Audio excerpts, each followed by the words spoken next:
से जुड़ी कुछ बड़ी बातें जिन पर हम फोकस कर लेते हैं और क्लियरली बाजार के लेवल्स के लिहाज से ऊपर से लगभग 100 अंक फिसलता हुआ निफ्टी अगर हम करंट लेवल्स भी देखें तो 24,800 के नीचे जाता हुआ दिखाई दे रहा है। बैंक निफ्टी लगभग 200 अंक टूटता हुआ 55,600 के लेवल्स यहाँ पर फिलहाल 200 अंकों की कमजोरी बैंक निफ्टी में दिखाई दे रही है। मुनाफा वसूली आईटी पैक्स में थोड़ा सा स्ट्रांगली हमें आज के सत्र में दिखाई दे रहा है। कोफो जैसे कुछ काउंटर्स 20% यहाँ पर कमजोर दिखाई दे रहे हैं। मेटल पर दबाव है और तमाम काउंटर्स अगर हम देखें हिंदुस्तान कॉपर और जिंक में लगभग 2 से 3% तक की गिरावट यहाँ पर हमें फिलहाल दिखाई दे रही है। फार्मा शेयरों की भी आज के सत्र में हमें सेहत खराब ही दिखाई दे रही है। जेबी केमिकल जैसे कुछ काउंटर्स हैं जहां पर दबाव के साथ कारोबार होता हुआ दिखाई दे रहा है। बाजार के एक्शन में बहुत ज़रूरी है एडवांस डिक्लाइन रेशियो को देख लेना, जो कि काफ़ी हद तक आपको मार्केट ब्रेथ का एक अंदाज़ा भी देते हैं। तो एडवांसेस आप देखिए कितने ज़्यादा वीक है, इसका मतलब ये है कि यहाँ पर बाजार में उतार चढ़ाव और स्टॉक स्पेसिफिक एक्शन ज़्यादा है। एनएससी एडवांस डिक्लाइंस आप देखिए 431 एडवांसेस का नंबर है और 2240 डिक्लाइन के नंबर हमें दिखाई दे रहे हैं। ब्रॉडर इंडेक्सेस में जो है आज कमजोरी ज़्यादा दिखाई दे रही है। स्मॉल कैप इंडेक्स लगभग 2% यहाँ पे टूटता हुआ, और अगर हम इंडेक्स के लिहाज से मिड कैप भी देखें तो यहाँ भी 1.5% की कमजोरी हमें फिलहाल दिखाई दे रही है और ये बाजार को काफ़ी हद तक नीचे भी खींचने का काम कर रहे हैं। लेकिन ऑटो पैक को अगर आप छोड़ दें तो बाकी सेक्टर स्पेसिफिक एक्शन में भी हम देख रहे हैं लाल निशान के साथ ही कारोबार होता हुआ दिखाई दे रहा है।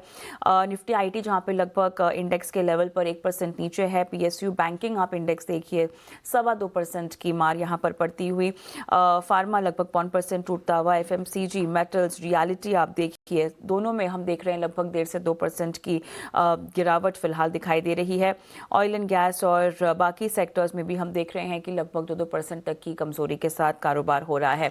एक बार आपके स्क्रीन पर इस वक्त के लूजर्स की सूची लेकर आएंगे, बिकॉज ये लिस्ट आज के सत्र में काफ़ी हद तक लंबी दिखाई दे रही है। अदानी पोर्ट्स लगभग 2.5% की पार की गिरावट पर कारोबार। अदानी एंटरप्राइजेस 1.5%, बजाज फाइनेंस, जियो फाइनेंस, हिंडाल्को, इंडसइंड, बीईएल में हम देख रहे हैं 1.5 से लगभग 1.25% की कमजोरी के साथ कारोबार होता हुआ दिखाई दे रहा है।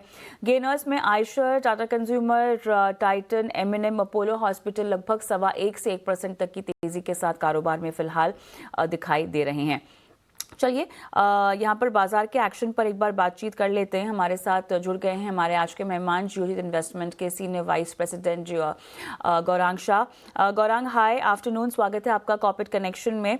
और गौरांग, यहाँ पर चौपी ट्रेड को थोड़ा सा रिवर्स करने की कोशिश की गई है बाजार में, लेकिन अभी भी हम देख सकते हैं अर्ली लॉसेस को इरेज करने के बावजूद भी बाजार काफ़ी रेंज बाउंड है और काफ़ी फ्लैटिश सा ट्रेड करता हुआ फिलहाल हमें दिखाई दे रहा है, एक्सेप्ट फॉर बैंक निफ्टी जहां पर हम 200 अंकों पे के पार की गिरावट देख रहे हैं। ओवरऑल फेड की पॉलिसी का लबोलुबाब और उसका एक्सपेक्टेड रिएक्शन जो शायद हमारे बाजार में दिखाई दे रहा है। धन्यवाद कविता, इस मंच पर आमंत्रित करने के लिए सभी को प्रणाम और शुभ दिन हमारे तरफ से। तो कविता, जो भी निवेश लायक राय हम आपके समक्ष रखेंगे वो हमारी रिसर्च टीम की तरफ से, उसमें हमारी कंपनी जियोजित का या मेरा कोई निजी निवेश नहीं है, लेकिन इसी प्रकार से राय हम हमारे क्लाइंट्स को देते हैं। हो सकता है उनका निवेश हो और ना ही किसी प्रकार का कॉन्फ्लिक्ट ऑफ इंटरेस्ट। तो जहां तक बाजार का सवाल है कविता, देखिए जो परिस्थितियां हैं अंतर्राष्ट्रीय स्तर पर वो सुधरने का तो नाम नहीं ले रही, ऊपर से दिन ब दिन बिगड़ती जा रही है। जिस प्रकार से आक्रामक रवैया ईरान और इजराइल की तरफ से हो रहा है। कल परसों एक बुद्धिमानी जीव है जिसका नाम है राष्ट्रपति ट्रंप अमेरिका में, उन्होंने टिप्पणी करी थी कि मैं सुलह करा दूंगा। फिर उन्होंने अपनी सुलह की बात तो दूर हो गई, लेकिन अब वो जंग में उतरने की इंतजार कर रहे हैं।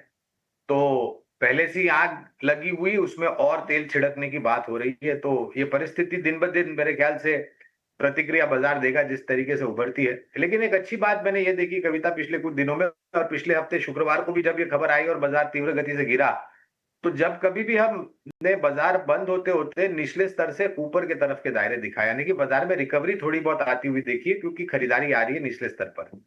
तो हम उम्मीद रखते हैं कि ये दायरे बंद कारोबार बाजार रहेगा। लेकिन बाजार दायरे बंद है, लेकिन क्षेत्र के आधार पर, खबरों के आधार पर, कंपनी स्पेसिफिक आपको ज्यादा हरकत हुई दिखाई दे रही है। और उसके साथ साथ पिछले कुछ दिनों से एक चीज जिसे बाजार में सेक्टर रोटेशन का नाम दिया जाता है, वो भी हमने देखा है। पहले आईटी आया था, उसके पहले रियल एस्टेट चर्चा में था, फिर कुछ हद तक फार्मा आया, आज कुछ मिला-जुला सा रुझान है।